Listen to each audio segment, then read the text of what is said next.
Өткен ғасырдың 30 жылдарында бұл өңірде кең көлемде геологиялық барлау жұмыстары жүргізілді. Нәтижесінде 48 фосфорит кен орны ашылды. Армысыздар, қазыналы мекен бағдарламасы Жамбыл облысы Жаңатас қаласында.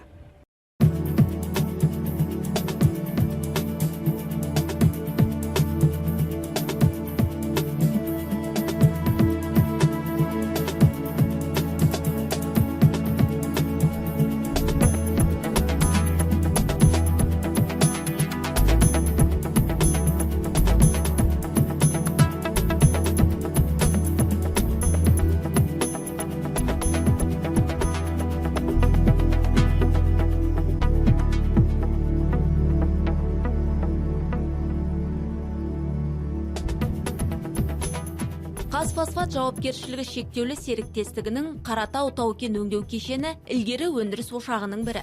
Сарысу ауданында орналасқан комбинат фосфорит кенін қазып алып, өңдеуді жолға қойған. Бұл тұрғыда кәсіпорынның бай тәжірибесі бар. Бүгінде фосфоритті қазып алу жұмыстары Көксу, Жаңаташ кеніштерінде жүзеге асуда. Бұлардан өзге Тоғызбай және Дөңгелек кеніштерінде әрлеу жұмыстарына арналған тастар қазып алу жұмыстары жүргізіледі. Өндіріс көлемі жыл сайын артуда. Өндіріс көлемі өте ғарыштау кезеңі 1989 жылы болды. 89 жылы 13 миллион тоннаға дейін өндірілді.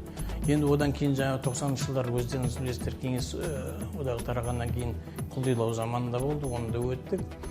Содан кейін 2000 жылы осы Қазфосфат жекешелендірілген шектеулі серіктестік келгеннен кейін өндіріс көлемі қайтадан көтеріле бастады. Бүгінгі күнде 6 кен орны осы Қазфосфат жекешелендірілген шектеулі серіктестігінің меншігінде. Сол жерде жаңа бұрғылау, кен өндіру жұмыстары, экскавация дейміз, кен тасу, кенді дәріптеп екі бағытқа дайындау, сол жұмыстардың бәрі бүгінгі күнде жақсы атқарылды. 2011-ден 2016 жылға 2 миллиард 500 миллион теңге көлемінде инвестиция бөлініп отыр. Оған біз жаңа 7 алып үлкен билар 130 тонна қалдық, жаңа бұрғылау станоктарын алып жатырмыз.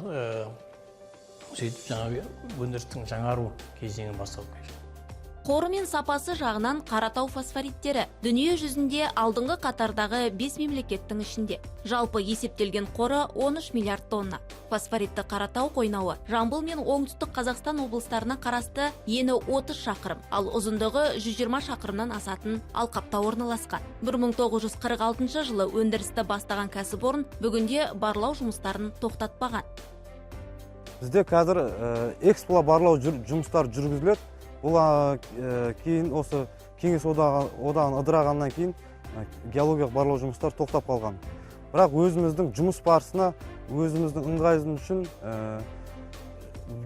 жақын арада болжау үшін, сол үшін эксплоразведка жүргізіліп жатады. Құрамы фтор карбонат апатиттен тұрады, пайдалы қазба. Біз өзімізді осы мекемеде 7 элементін анықтаймыз. Фосфордың тотығын, және ерітілмейтін қалдығын, күкірт қышқылын, және магний, кальцийін, және темір және алюминий. Осы 7 компонентті анықтаймыз. Бұл аймақ фосфорит кен орнынан бөлек басқа да құрылыс саласына кең тараған пайдалы қазбалар өте көп.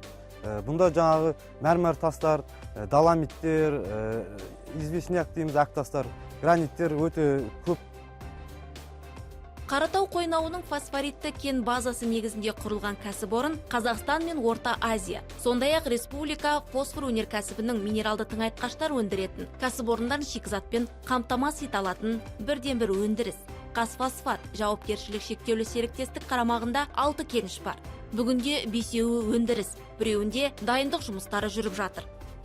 Өндірістегі әр кен орнының жылдық жоспары бар. Мысалы, Көксу кеніші 461 мың тонна, Ақсай 186 мың тонна, Шолақтау 70 мың, Шилібұлақ 14 мың, Жаңатас 9 мың тонна өнім береді.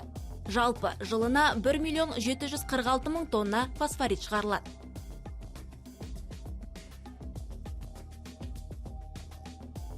Біз қазір Көксу кенішінде тұрмыз. Ол Жамбыл және Оңтүстік Қазақстан облыстарының шекарасында орналасқан. Кеніштің батыс бөлігі 3 бөлшектен тұрады. Қазіргі таңда бірінші, екінші игеріліп жатыр. Үшіншісі жуық арада іске қосылмақ. Көксу кенішінің қоры 176 миллион тонна. Қазіргі таңда ашық түрде өндірілетін кен орнының тереңдігі 40 метр. Болашақта 130 метрге жеткеннен кейін шахталық әдіске көшіріледі. Көксу кенішінде жылға берген жоспарларымызды бір жыл сайын өзіміз орындап келе жатырмыз. Қазір Көксу кенішінде 385 адам жұмыс істейді. Біздің негізгі жұмысымыз осы жерде бірінші бұрғылау жұмысы, қопару жұмыстары, экскавация, одан кейін ол шыққан кенді фабрикаға тиеп жіберу. Сондықтан осы жерде бізде 385 адамның барлығы осы жұмыстарды атқарады. Қазір карьердің негізгі ұзындығы 9-дан 8 шақырым. Енді біздің карьеріміз ашық түрде. Қазіргі негізгі жоба бойынша карьердің тереңдігі 130 метрге дейін болу керек. Карьердің ені 450 метрге дейін жету керек. Қазір 400 метрге дейін фактически сондай ширина карьер жұмыс істеп жатырмыз. Жұмысқа тартылған мамандардың барлығы дерлік жергілікті тұрғындар. 24 сағат бойы жұмыс 4 ауысым бойынша жүргізіледі. Мысалы бізде нарядтарда беріледі, мысалы руда, порода деп, мысалы геологический указание болады. Қазір біз істеп жатқанымыз геологический указание істеп жатырмық. Мына руданы алып жатырмық біз қазір. Рудалар тиеп жатырмық қазір. Мынау көріп тұрсыздар, осы белаздарға тиеп, бұны рудный складтарға тасиды. Арғылай уже думкар бар, не бар, соған арғылай фабрикаларға жеткізе береді. Біздің қызметтеріміз, негізі қызмет орын учаскедегі осы экскаваторды арту. Жанымызда помощнигіміз бар, көмекшіміз сменің басында экскаваторды майлап, кабельдерін тартып, ыңғайлап береді, одан кейін біз барып жұмысты бастаймыз. Сменің аяғында помощниктер сүрт таздайды, біз экскаватордың исправностын бәрін дайындап, келесі сменге өткізіп тұрамыз. Қанат Кенжеқұловтың мұнда жұмыс істегеніне биыл 10 жыл болады. Жүк көлігінің жүргізушісі кәсіпорынның жұмысы алға басқаны техникалардың жаңаруына және жұмыс сапасының артуына әкелді дейді. Басында 40 тонналық көліктен бастадым. Содан міне 2014 жылы жаңа белазға отырдым. Айлық жоспарым 48-50 мың. Күндік рейсім 19-23. Менің рейс жасауының саны экскаватормен атуалдың ара қашықтығына байланысты рейсім жасалынады. Күндізгісімен руда тасимыз, 4-тен атуалға тасимыз. Кеніштерден шыққан пайдалы қазба алдымен үгіту үдерісінен өтеді. Белгілі бір мөлшерге дейін жеткізілген фосфорит орталық кен байыту фабрикасында әрі қарай өңделеді. Жарты ғасырдан аса тарихы бар кәсіпорынның өнімі қашанда сұранысқа ие. Фабрикадан шығатын фосфор ұнтағы минералды тыңайтқыштар жасауға жұмсалады. Бұл зауыттың қуаттылығы жылына 4 миллион тонна.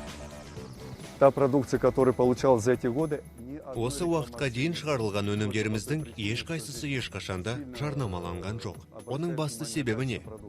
Мұнда шығарылатын өнімнің сапасына қатты назар аударылады. Кенді дайындау кезінде бірнеше орталандыру кезеңдері жүреді.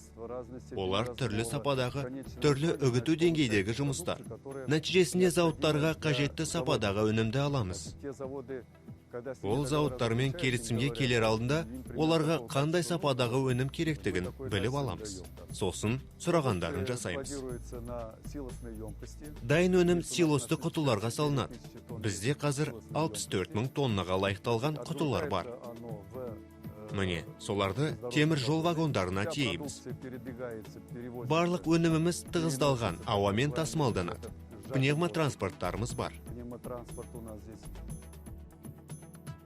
Заманауи техникамен жабдықталған зауыттың құрылысына бірнеше елдің білікті мамандары атсалысқан. Қазіргі таңда ауаға тіпті шаңда көтерілмейді. Қаратау тау-кен өңдеу кешені фосфорит шикізатын өндіріп, еліміздің тұтынушыларын қамтамасыз ететін бірден бір кәсіпорын. Фабриканың соңғы өнімі фосфор ұнтағы әрі қарай Орта Азия елдеріне жіберіледі. Сонымен қатар Тараз қаласындағы минералды тыңайтқыштар мен Жаңа Жамбыл фосфор зауытына жіберіледі. Ол туралы келесі бағдарламада айтамыз. Сіздермен бірге болған қазыналы мекен. Бізді 24 KZ телеарнасының сайтынан және әлеуметтік желілерден таба аласыздар. Кездескенше.